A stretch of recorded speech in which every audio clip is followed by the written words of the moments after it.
उत्तर गीता चौथा अध्याय श्लोकार्थ 12 एवं 13। सिद्ध कहते हैं, जो बुद्धि से विचार करके शारीरिक और मानसिक सब संकल्पों का त्याग कर देता है, वो बिना ईंधन की आग के समान धीरे धीरे शांति को प्राप्त हो जाता है। तथा जो सब प्रकार के संस्कारों से रहित, द्वंद्व और परिग्रह से रहित हो गया है, तथा जो तपस्या के द्वारा इंद्रिय समूह को अपने वश में करके भाव से विचरता है, वो मुक्त ही है। इस संसार में हर कोई सुख की तलाश करता है, परंतु शांति क्यों नहीं मिलती? इच्छाएं, भोग और द्वंद्व मनुष्य को जकड़े रहते हैं, परंतु जो इन्हें त्याग देता है वही मुक्त हो जाता है।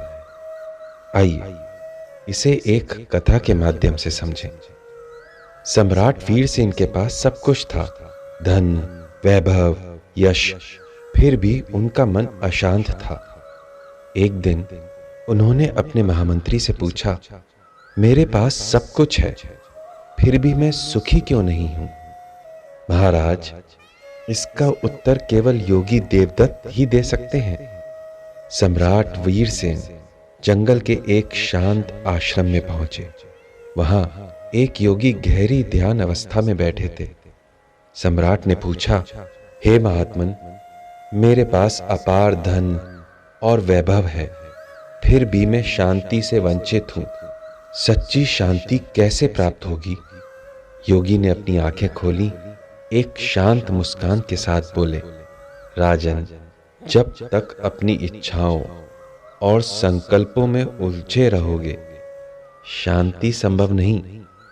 योगी ने पास रखी एक जलती हुई लकड़ी उठाई और बोले, ये लकड़ी जल रही है क्योंकि इसमें ईंधन है।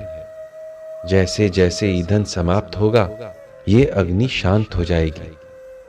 फिर उन्होंने लकड़ी को बुझाते हुए दिखाया और कहा, इसी प्रकार जब तक इच्छाओं और संकल्पों का त्याग नहीं करोगे, मन अशांत रहेगा।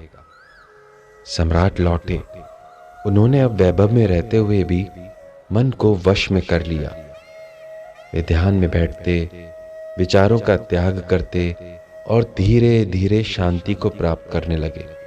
मन की हलचल समाप्त हो गई थी। संसार में रहते हुए भी जो अनासक्त है वही मुक्त है। इच्छाओं का त्याग ही सच्ची शांति की कुंजी है।